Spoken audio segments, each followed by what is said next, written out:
Now there's one more video that I found on my starting page that I wanted to check out with you guys.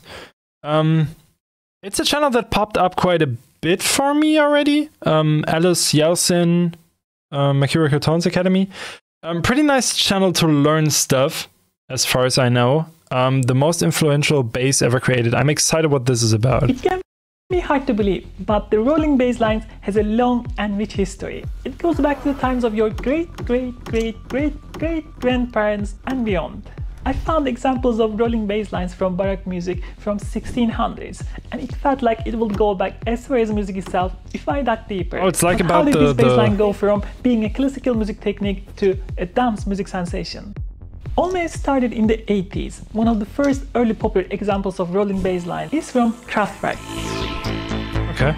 Albeit it's much slower. That being said, I must say it was probably trance music of the 90s that truly propelled its popularity, with iconic tracks like Age of Love. Hey folks, if you like what you're seeing in this video, make sure to support my channel with checking out my Patreon to get some exclusive content like early access videos, behind the scenes stuff, presets, stamps to my songs, etc. It supports this channel immensely and my project as Inhuman. Thank you so much. And as we enter the late 90s and early 2000s, the rolling bass line continued to soar with stand-up tunes such as Armin van Buuren's Communication. But of course, if you ask me, the genre that truly perfected rolling bass lines was melodic techno. Fast forward to 2023, the rolling bass line of melodic techno has become one of the most influential bass lines in electronic music, transcending the genres. But what is it about this bass line that makes it so catchy and powerful? I used to use Val Davidoff, I think that's okay then. Harmonically and rhythmically. Okay, let me explain how rolling bass works. It is super simple. Let's say we have 4 to the floor beat. Now, nice video production. The kick with the bass with my and then we checked music right and now just few random videos. Then I will end the stream after this one, I think. We actually don't need the whole bar. Let's focus on quarter of a bar and take everything off and zoom in. Much simpler, but what if we had one more offbeat bass right here?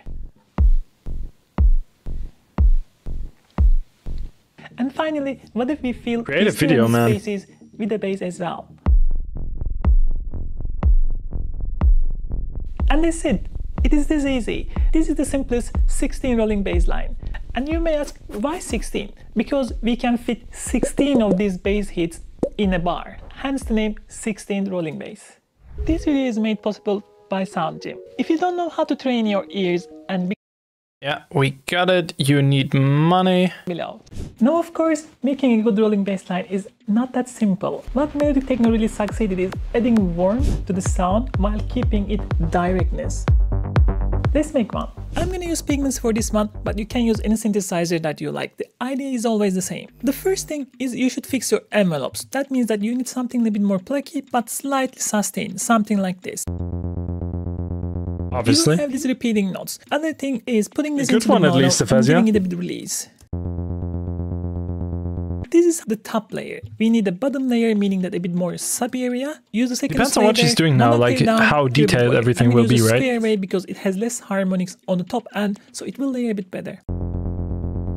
Once the volume envelope is done, the second is the filter. How bright or dark we will have the sound. For Pigments, we have a lot of options. You can go with anything, but let's go with the Mini. This is a Moog LED filter emulation. Again, we need another envelope so that this filter opens up a little bit every time we play the bass. This time we're going to do a second envelope here, right? This is more plucky, and I'm going to take this, put it into the cutoff filter. Most of you know this probably, but yeah, maybe it's still interesting for some people. Right? You can give it a bit dry to make it even warmer. Another tasty thing that you can use actually applying unison. Unison just multiplies the oscillators, so you have more oscillators going at the same time, making the sound richer. But if we apply the unison here, it will also apply our sub bass. Easy workaround is if we turn off the sub bass over here and activate the oscillator 2 and create a sub bass there, bring the volume a bit down.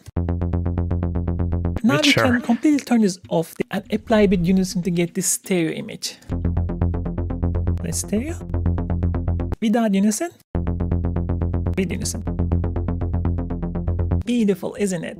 If you want to add a bit more warmth, you you can go to your effects and pick any saturation that you like. Maybe I can use something like distortion.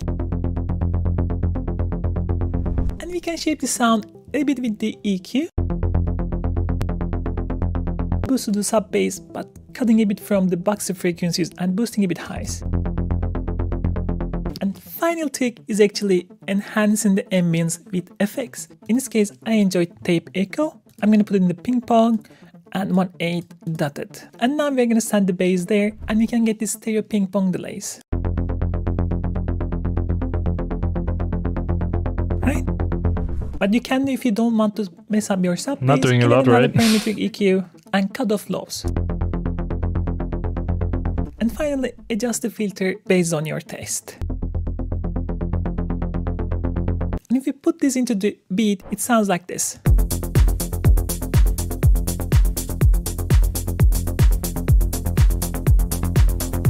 Sidechain is missing, right? If you are enjoying video up to now, please consider like and subscribe. It really helps a ton. We have the sound, we have the rhythm. Yeah, what's missing so far is definitely the sidechain, which is probably the most important thing. So she just left that out. And for a rolling bass, the sidechain is probably the #1 key to make it sound like it is supposed to sound, right? But we need the final ingredient for an exquisite dish, the sauce. Here is your step-by-step guide.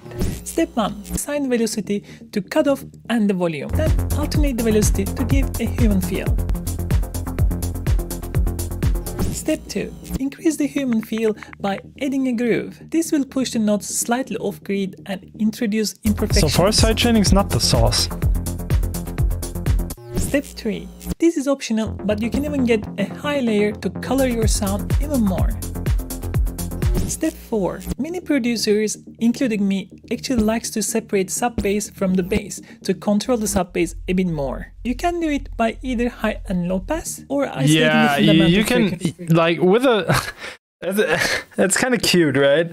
So yes, cutting, like separating low end and mid-range / high end is a common technique, especially in bass design, like an actual bass sound design and stuff.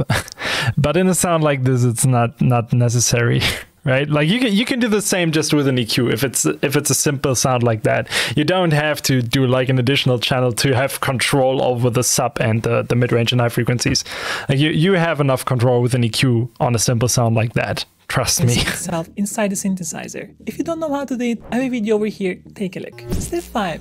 A rolling bass line doesn't need to always have the same note. A very simple variation could be having pitch jumps. Something like this. And step 6. Don't forget to sidechain your kick to your bass and to your bass effects. That will improve your groove and glue everything. And now, all together, we have this fat, rolling, melodic techno bass.